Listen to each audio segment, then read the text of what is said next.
Okay, awesome. It looks like we're live. Well, hello everyone. Thank you so much for coming on to this Fireside Chat with intern makers and Alexandra Gomez. Alexandra will be so valuable for our community to learn about your experience and how they can land their dream internship or job. And intern makers truly believes that stories can change lives, and we hope that someone out there can listen to your story and be inspired by it. So to kick us off, can you go ahead and just share a little bit about your story and background? Sure thing. And before I get into that, just thanks again, Elsa, for setting this up, and to intern makers. Really excited to be doing this fireside chat with you guys.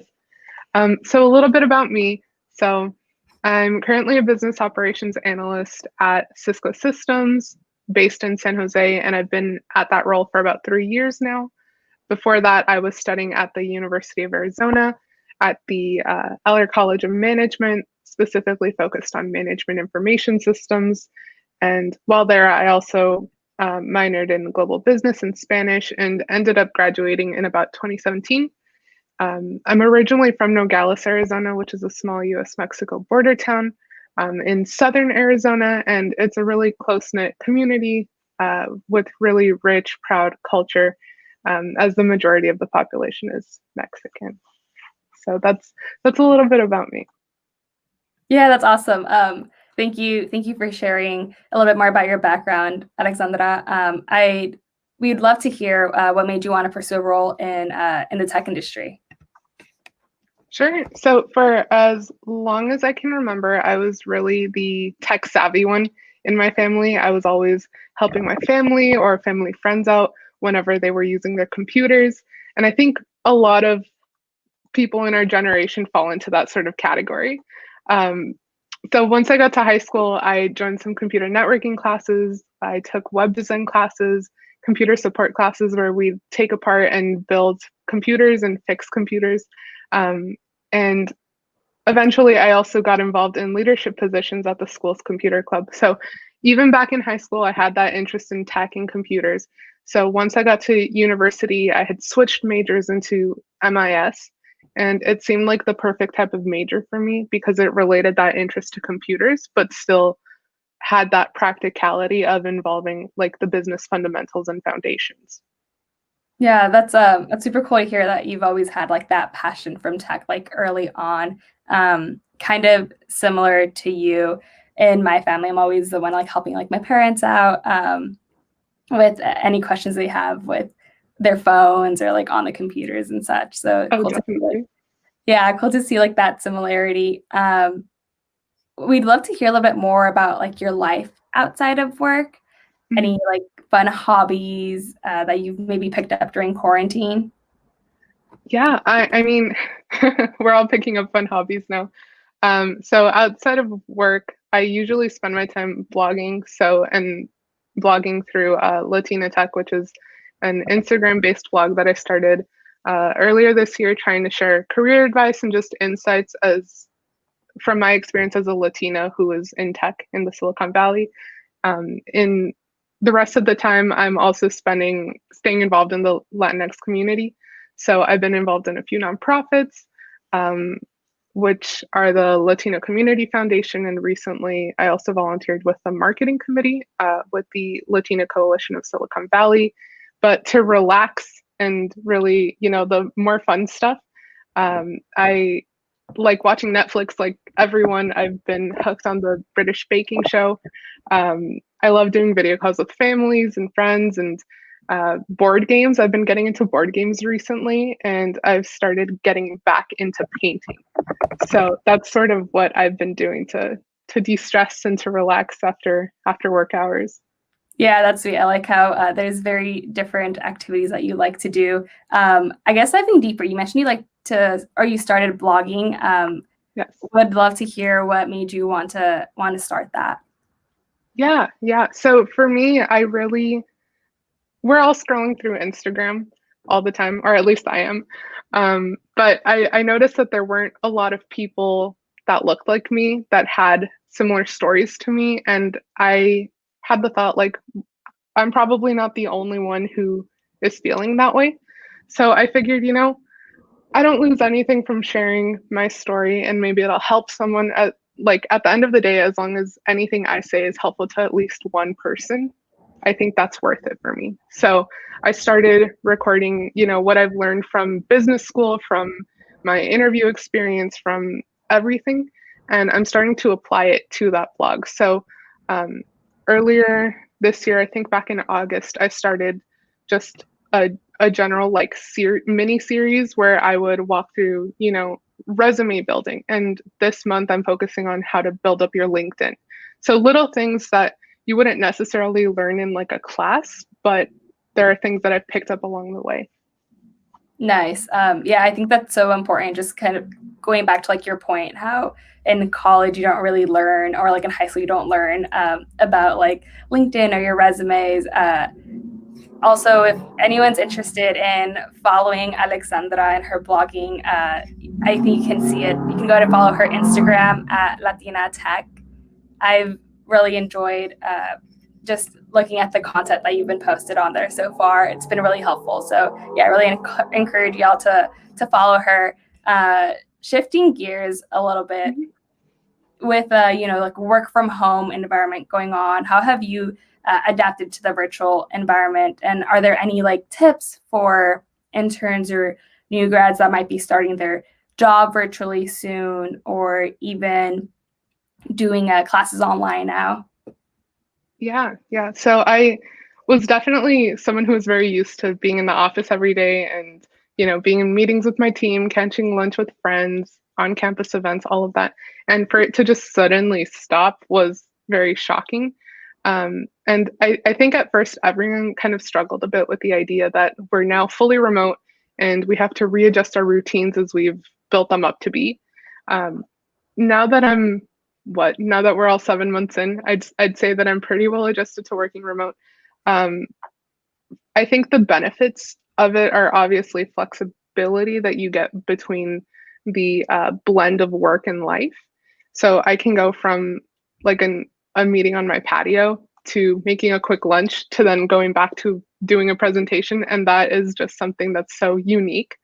Um, and luckily, with my current team, I haven't run into many issues, but I have heard from friends and from different people in my network that aside of the benefits of seeing and being with people in person, the real struggle of remote work is that you're expected to be online and available at all times.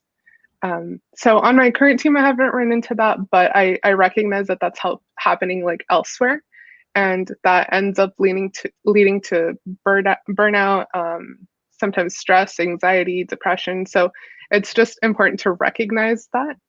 And I would say for any new interns or employees, I would recommend talking with your managers and your teams to understand the expectations that exist for the team that you're on. So if you're expected to work, more than the 9 to 5, make sure that that's clear. And just set those boundaries also ahead of time. If you know that, hey, I cannot do like evening meetings for whatever reason, make that clear ahead of time. And I think just communication is always the best scenario in this case, to have that between your management and yourself. Right. Yeah, communication definitely goes a long way. You mentioned having like a chat with your boss to make sure early on like those boundaries are set. I guess diving deeper into like what's the best way to even like approach that, like if you're a new grad, or maybe like starting your internship and you're already like nervous about going into like the virtual environment. Any tips there? I think what's worked for me has been setting up just a one-on-one meeting with the manager and just having that like honest, open conversation. You don't have to necessarily attack that conversation as like hey, I'm going to set my boundaries and that's it. Have it more of like a fluid conversation of, hey, I want to get to know you. I want to get to know what is going on with the team, what the expectations are.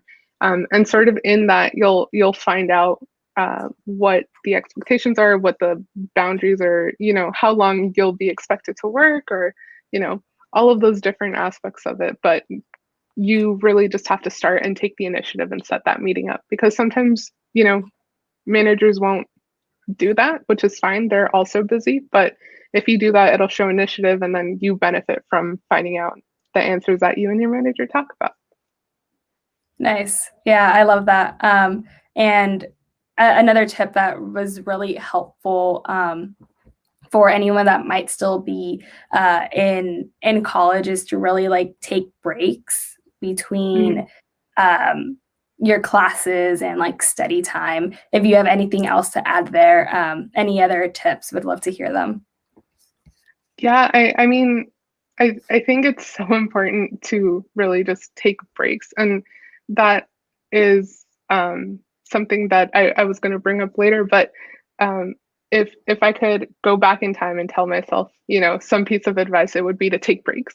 I think the culture and the generation that we're in, we sort of pride ourselves on being on top of it all, and being super involved and always have something going on or being busy, and that's great. But as much time, effort, energy that you're giving to other people and to work and to nonprofits, whatever it is that you're involved in, you also need to give that same time back to yourself. And if you don't, again, you start tiptoeing into the stress, anxiety, burnout phase, and that's not good. If you don't take care of yourself, there's no one to continue the amazing work that you are doing. Right. Yeah, that's such like an important reminder, and I like how you touched upon that, and leading back to like what you like to do, right, for fun and to really distress of like painting or board games. It's just really important to find that for yourself, to really make sure to avoid burnout, because burnout is real, y'all. And that kind of leads into our next question, which was, if you could give advice to your younger self, what would it be? And you kind of touched upon it. Is there anything you'd love to elaborate on there? Yeah, I mean, I think I said it all with that, but I think something else that I would probably tell my younger self is just, if you're involved in a lot of things, just take a moment, take a step back to really appreciate where you're at, and focus on forming the relationships, not just getting the experience. So I know that back when I was in high school and middle school, I was involved in many clubs and, whatever it is, you name it. But looking back, it's like, okay, I did the work, I got the experience, but it's not as fulfilling if I still, in my opinion, don't have that relationship with whoever I helped at that time, or, whoever was in charge of that organization. So just focus on building relationships with the people that you help out, with the people that you're networking with, and don't just have it be like, okay, I'm here to do the work and then I leave. You can get so much more value out of focusing on the relationships.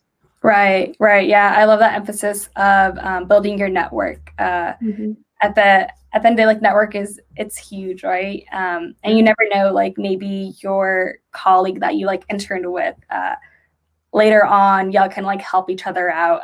It's crazy the way that the world turns out. So yeah, that's really, really important. And I see we have some questions coming in. Just wanted to let anyone that's watching us live go ahead and get to those later on. So we will answer your questions, and if anyone has any questions, please continue to put those in the chat. So a little bit changing topics here. What tips do you have for those that might want to apply to your position at Cisco? Yeah, so I think we might have mentioned before, but my official title at Cisco is a business operations analyst. At the core, a business analyst, and that role can look so different at Cisco depending on any of the organizations that you join or the team that you join. So my current role is focused more on data, specifically workforce data, and understanding the metrics behind it. But other analysts at Cisco might be focused more on finance, or might be a little more technical as an analyst and having to use, more than just Tableau and Excel, and maybe have to venture into like SQL for database type work, or Python if they want to be, again, more technical. So across the board, I've noticed the trends in for analysts being familiar with like Tableau, Excel, having obviously solid presentation skills. And again, if you want to be more technical, Python and SQL tend to be um, the languages that are usually expected. And the value of a business analyst, I think, comes from the true purpose of being a business analyst, which is to bridge the business minded, so like the finance folks, the management, with the technical minded, so like the developers and the teams actually doing the work, and making sure that that bridge exists and having the foundation, and you having like the educational foundation nailed down so that both sides are covered and it flows well between the two. Gotcha. So it sounds like there's also some people skills in there that's needed. Definitely. Yeah, and diving deeper, what would you say like a day-to-day looks like for you? Yeah, so I think it varies depending on the projects that are existing at the time. So right now, working remote, obviously. So Cisco is fully remote right now.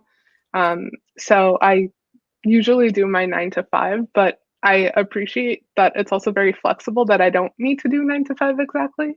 So sometimes I can shift that from 9 to 5 to 10 to 6 if I wanted to, or um, you know, it varies. But usually I start off with a batch of meetings in the morning, and then once those are done, they're usually check-in meetings with my teams, daily stand-ups, that type of meeting environment.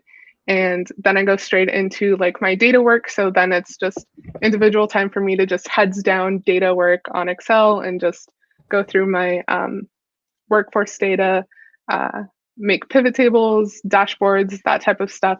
And then towards the end of the day, meet back up with some of my team and present what I have done. That I think has been the main flow now that we've been working remote. Back when I was in the office, it was usually a batch of morning meetings since most of my team is US based. And during the middle of the day, it would like quiet down a bit as people started going to lunch, or the East Coast started taking their end of the day. But yeah, it really just depends on the types of projects that you're working on. So for me, it's very much like I'm working by myself at this point in analyzing the data, but there are some people that are working with larger teams and have all day meetings because of the different time zones that they're involved in. Gotcha. Thanks for all of that incredible insight there. You did mention something that maybe folks have never heard of, and you mentioned a stand-up. What is a stand-up? Oh, yeah. So a stand-up is one of the it's like a foundation within Agile framework. So the idea of a stand-up is that you're having a daily sync up with your team to understand what everyone's working on, and if there are any issues or roadblocks that are in your way that are preventing you from finishing your work. And at that point, it's helpful to have these types of meetings so that whoever is in charge, whether it's a manager or a scrum master,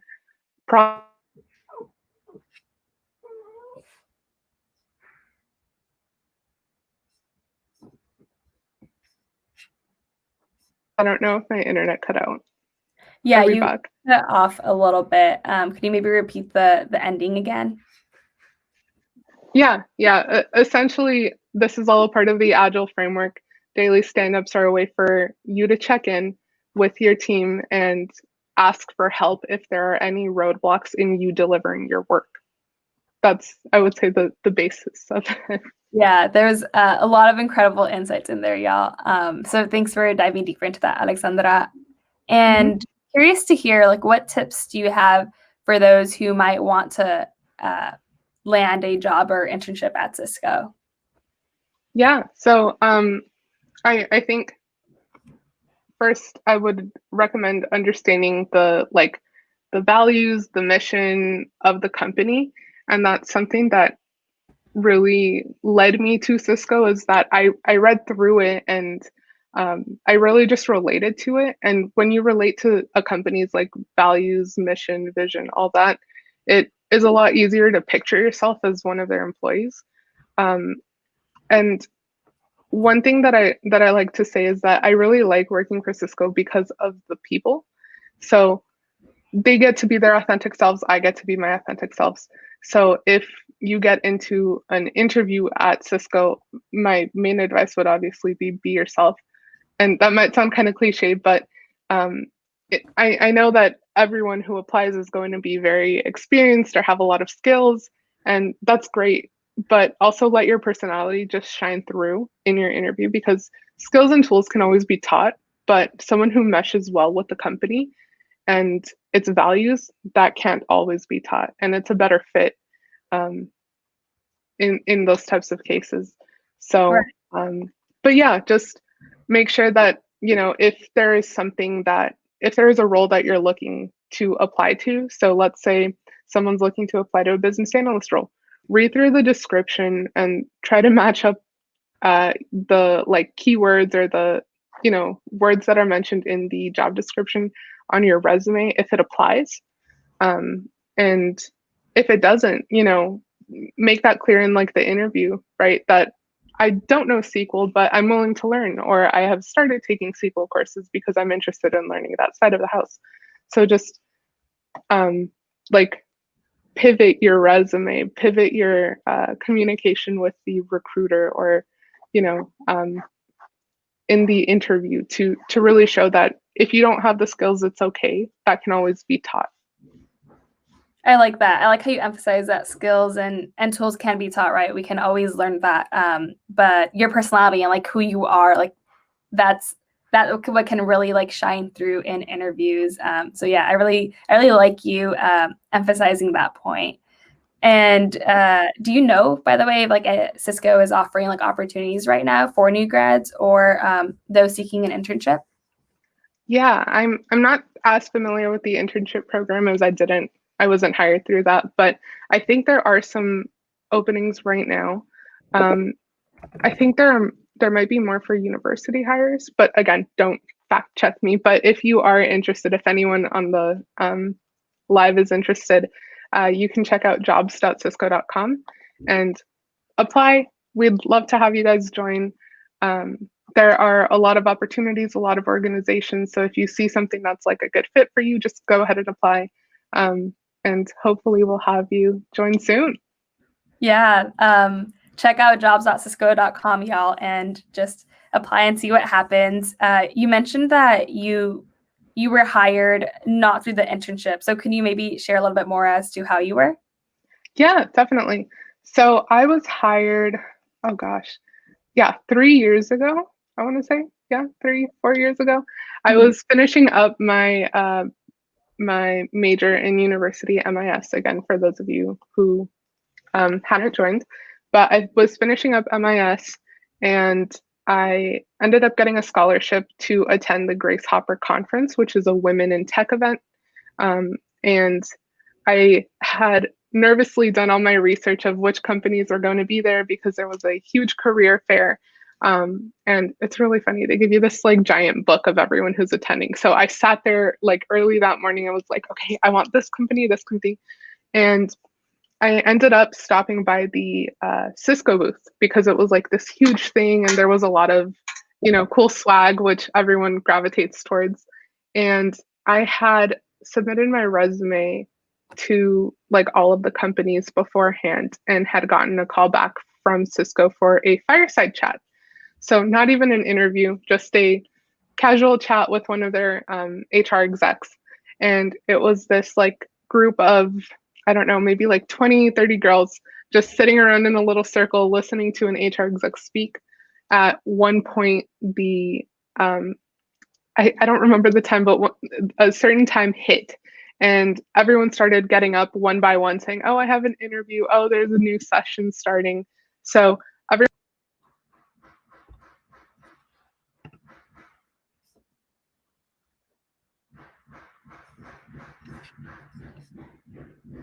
anywhere to go.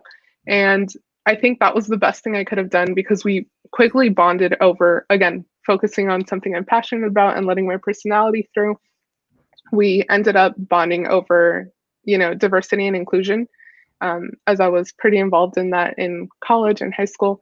And she ended up just like casually saying like, yes, let's have you meet with one of my friends. He'd love to talk to you about that type of stuff. So I was like, cool, I'll come back, in an hour or two. And when I did, I was very confused, very lost as I was being led towards the interview hall, not knowing that this was an interview. I thought it was just another fireside chat. And I ended up having an interview just on the spot. And after maybe 15 minutes, I got an offer on the spot. So that was something very unique. But again, I didn't have a lot of job experience at that point. I was studying in school and mainly focused on school. I had started a short, part-time internship sort of job on campus as an analyst. But again, not a lot of skills, but I had that desire to keep learning, to want to learn more. And really just the interviewer, who was a director of IT at the time, we again bonded over something that we both were interested in, which in this case is obviously tech, IT type work, and our passion for inclusion and diversity. So that's sort of why before I had mentioned just make sure that shines through, because it is so important and you don't know the amazing opportunities that can come out with just having that shine through. I love that. Yeah, I mean, to your point, when you really are like yourself, you never know like what conversations can come about, right? Because you don't know like what the other person can be interested in. And it's also awesome how you can get these opportunities through conferences. There's a lot of conferences happening virtually right now. So really encourage anyone that's watching this live to look for some. I know we post them on InternMaker's site, and just never know what can come across from those networking opportunities. So looks like we're gonna open it up now for our Q&A. Scrolling back up here. So it looks like Alejandra asked, what are some technical skills we need for a business analyst internship position? And I know we talked about this earlier, but maybe just re-emphasize it. Could be helpful. Yeah, I'll re-emphasize. So Alejandra, hi. I'm glad you're interested in a analyst position. So I had mentioned before that it varies team to team, org to org at Cisco, or in general. So make sure to read through the job description, but I've noticed from looking internally and externally that usually the skills are some sort of data visualization skill. So whether that's like Tableau or some other type of visualization tool. There's also, for more technical, the SQL skills if you're wanting to go more into like the back end with the database side of things. And Python seems to be something that's also popping up a lot. So I would recommend focusing on those three, but again, it will depend on what specific position you're looking for. In some cases, if you're looking more towards like a financial business analyst role, then obviously having the foundations of like finance and accounting under your belt will help a lot more than probably, Tableau, but depends. Thank you. I'm sure that was so super helpful. It looks like Alejandro asked, how is Cisco taking care of employees now that everyone is fully remote?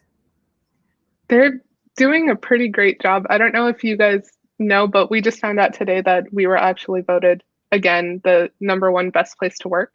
So that's very exciting. And it really reflects. So Cisco has, given us the flexibility to work from home, and again, the flexibility of our days. So if I want to start at a certain time, that's fine. If my day is like a little light on meetings, I can end the day early. If I have a doctor's appointment in the middle of the day, like they will let me go without any questions asked. And they're like, okay, just hope you're doing well. And I think that reflects a lot on the culture and the type of people that work at the company.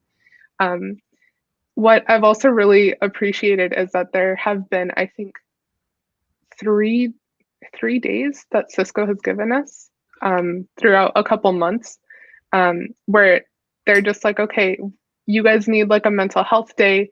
you guys have been working so hard, some of you many hours, so here's a free PTO day on us. And I think that's just really cool to have a company, not just like our management, but like the executive leadership team care so much that, we don't want you guys to stress out, burn out, or anything. Here's a free day on us.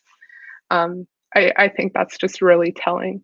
So I would say they're taking really good care of us, and they're currently planning out different phases as to how we return to office, if we return to office within the next year. So they're taking all of the necessary precautions and really looking out for us. That's awesome. I love to hear that. I'm going to rephrase this question. It sounds like they're asking who can apply for an internship. Yeah. So I'm not a recruiter, so I'll call that out first. But my understanding is that there are internships for undergrad. I think there might be some for graduate students, but I'm not as familiar with that. I've volunteered as like a recruiter for undergrad. I haven't really heard of any grad ones, but again, I would recommend you checking out jobs.cisco.com. There are filters there that you can use to really just narrow down your search. Sorry, I don't know the exact answer for that. No, I'm sure that's helpful. And going on jobs.cisco.com can be helpful. Moving on to the next question. How important are the certifications against work experience? I think that really depends. Again, I know that's the answer I'm going with for a lot of these things, but it really does depend. Myself, I don't have any certifications. I really just had, I think, a year of like an official like work experience coming out of college as an analyst, and I got hired. In some cases, if you're looking to make a career change, sometimes certifications prove to be really helpful in those instances. But or you can pick them up along the way. But again, it really depends on what people are looking for. And if you're looking at, job positions or job postings, and there's always that like minimum section and then the required or preferred section. It's okay if you don't meet that, or if they're asking for a certification you don't have. Sometimes just having the experience from a project that you worked on, not even necessarily like that was your full-time job, but just a project that you helped out on. Sometimes that is valuable, since you're putting to use the skills and the ideology that they're looking for. Right. Our next question, you mentioned earlier, in terms of preparation for interview, it'd be great to look at the values and mission, but maybe diving deeper, that this individual might be getting ready for interviews. So yeah, definitely. So I was always very nervous, like preparing for interviews. I don't know about you, Elsa, but like I've always been very nervous for that. And I think understanding the company and the organization that you're applying to is obviously very important. But also just brushing up on like your skill sets and understanding what it is that you have on your resume. Sometimes people don't really like, they fill out their resume and then they forget what's on there. So then when they're asked about what is on there, they're like, oh, did I do that? Did I put that really? But really do your research. You can always practice with your network. So if you have a friend or a mentor that you want to reach out to and say, hey, I'm practicing for interviews, can you, walk me through like a practice round? One thing that I usually that I've recommended before is take your time to respond to the questions. It's okay if you ask for a minute to like regroup. And in focusing on like behavioral type questions, again, from an analyst perspective, I can't really answer to more technical interviews, but usually they've asked me behavioral type questions. So that's like, what would you do in this case type of scenarios. And with that, I don't know if people are familiar with the STAR format or the STAR method, but it's essentially it's like you have to focus on the situation. So describe the situation at hand, set the context up. What task or responsibilities did you do? Then the action is what action did you take? What did you do as a result of that? And that's the R. What is the result that you took based off of the actions, and did you accomplish a task? So using that sort of STAR method, and if you Google it, there will be more examples that they can show you. That's usually a solid way to tell the story in answering one of the questions that an interviewer asks you. And again, I'll shamelessly self-plug, but I did do a series on my Instagram at Latina Tech where I walked through, common interview questions or how you can prepare for an interview. So I would recommend also checking that out.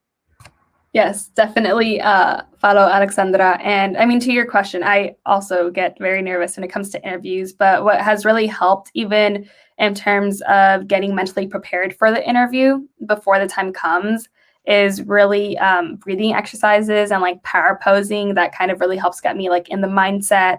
And also like during the interview, like breaking the ice when the interview asks you like, how are you doing, like you could genuinely say like what you've been up to, and that has helped me. I like to work out, so I always mention working out, and that kind of helps get rid of some other nerves. Maybe the interviewer also likes to do some physical activity. Yeah, you never know. Like even sharing like what you had for breakfast, everyone eats, right? So just another way to help break the ice before you go into the interview. But STAR. And that sort of ties into the idea where it's like focus on the interview itself, not on the outcome of the interview.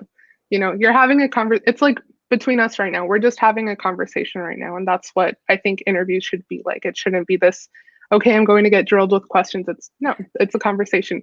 As much as you're wanting to, get hired by the company, you're also interviewing them to see if the company is a right fit for you. And I think that sometimes gets lost when we're in that process.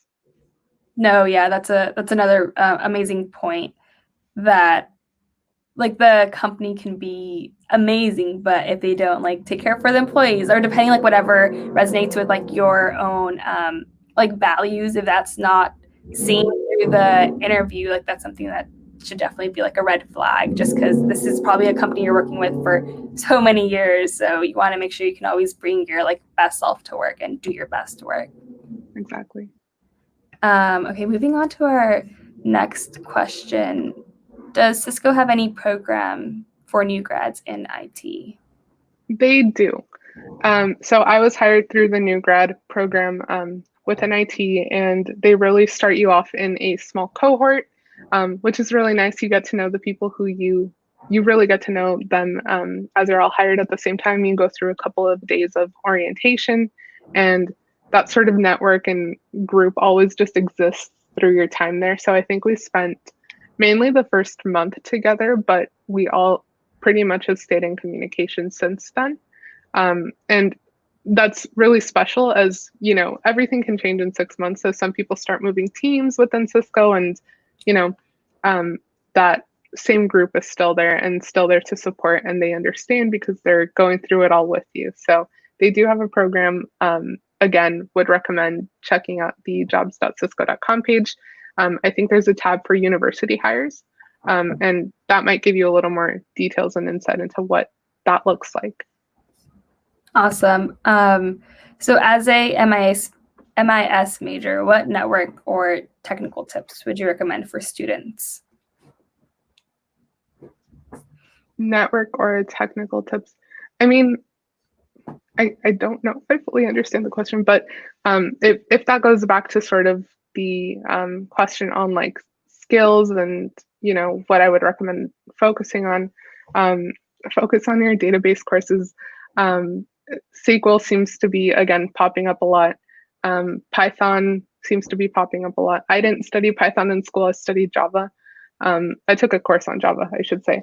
And Python seems to be popping up more though. And having that basic understanding of like networking is also very helpful, especially if you're looking to go into like an analyst role within IT. if you go into something more in like supply chain, obviously it might not be as relevant. I would then recommend you to focus on supply chain and understanding the foundations of that. So it really depends on what you're looking to get into, but I hope that helps a little bit. No, yeah, that's helpful, I'm sure. Is it hard to code new things that you have to learn on the go? So maybe so you mentioned you took a Java course. Do you feel that once you started on the job, it'd be harder to learn? I think that's what the question's alluding to, from my understanding. Yeah. So I'll be very transparent. I haven't had to use Java on my job. Again, it depends on the job that you're applying to and all of that. But I have, from my developer friends, I've seen that, sometimes they don't know it all, and that's fine, but they do a lot of self-teaching in terms of coding, and you won't always have the answers. That's fine, but that's the whole point. I would say you're learning on the go, and it's not expected that you know everything, and that's fine. I don't know if that answered the question, but it's okay if you don't know, and learning on the go is fine, as long as you're showing that you're passionate about learning and you want to improve your education like that. I think you're in a good place. Yeah, it's all about wanting or having that eager and like drive to continuously learn. Alluding to what you said before too, it's like skills can be taught, but like who you are like can't. So if you can make that through the interview, or when applying or networking with other individuals, I'm sure you'll be fine. Definitely. And it looks like we have one last question. If anyone still has a question, please feel free and include it in the chat. We'll go ahead and get to that. This is the last question we have as of right now. Does a referral help you get interviews, jobs? I think that I would say it does help. It's not always necessary, but I would say it sometimes does help. It gives you like a recommendation or a referral from someone gives that extra assurance that they have been vetted through the person that is referring, or at least that's how I interpret it, right? Again, not from a recruiting team or anything like that, or so I'm just sharing what I believe. I think it helps. It might set you apart from other candidates who are applying. But I wouldn't say it's like guaranteed that you're going to get an interview or a job based off of that. It'll just put you maybe a step above other people. But again, nothing's guaranteed at that point. Yeah. I think that's really, really good to mention, because I feel like oftentimes when folks think of like a referral, even myself, when I used to think of a referral, I was like, oh, like that'll probably mean I'll get an interview. But it comes down to if you can tailor your resume right to fit the job description, and if you have like maybe like skills that they might be looking for.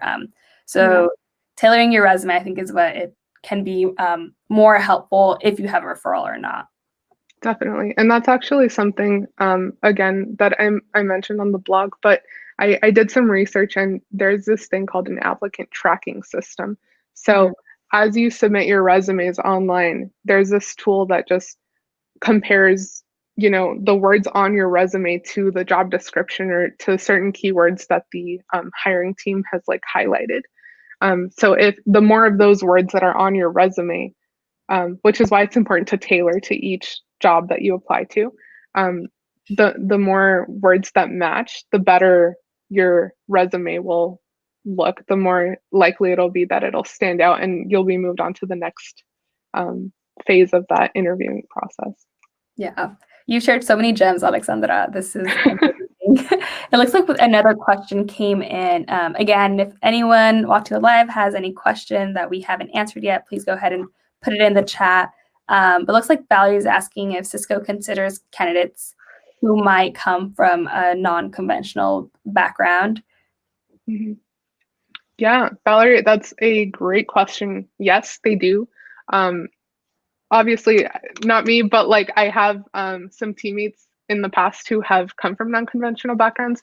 I think she studied music, or she was a music major in school. So you wouldn't really think someone in music would start working in IT.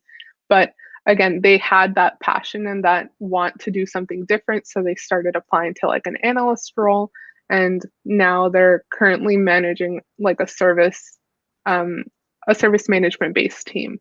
So they definitely do consider candidates. And again, I would recommend trying to, as Elsa also mentioned, pivot your resume to the job that you're applying to. Just because if you took some time off school, that's not going to be counted against you. I think as long as you can also in an interview or on your resume share that story where I took some time off because of XYZ and this is the result of that. This is what I benefited from doing, and this is how I'm going to bring the benefit to you and your company. So try phrasing it something like that, or just build the story up. Yeah, I think if anything, like maybe coming from like a non-traditional background helps like set you apart from everyone else you might be competing against, right? Like they might have like the same experiences, but really what can set you apart is that story that you were just alluding to, Alexandra. So yeah, really take that, really own it and use it to your advantage. New perspectives are always welcome. So yeah, exactly. Okay, so it looks like there is no other questions, but looks like it's been very helpful. People are saying thank you. Amazing chat. This is awesome. Yeah. You're so sweet. Yeah, we're glad to hear that it's been helpful for y'all. And that wraps us up. Thank you, Alexandra, for sharing your story with me and the InternMakers community.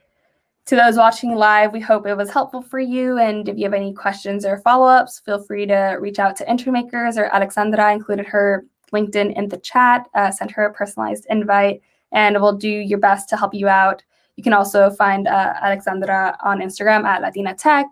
And if you want to hear more amazing stories like this one, make sure to follow InternMakers on our social media platforms. We're on TikTok, YouTube, LinkedIn, Facebook. But yeah, thank you so much, everyone. Yeah, thank you. Go follow InternMakers, guys. They're great.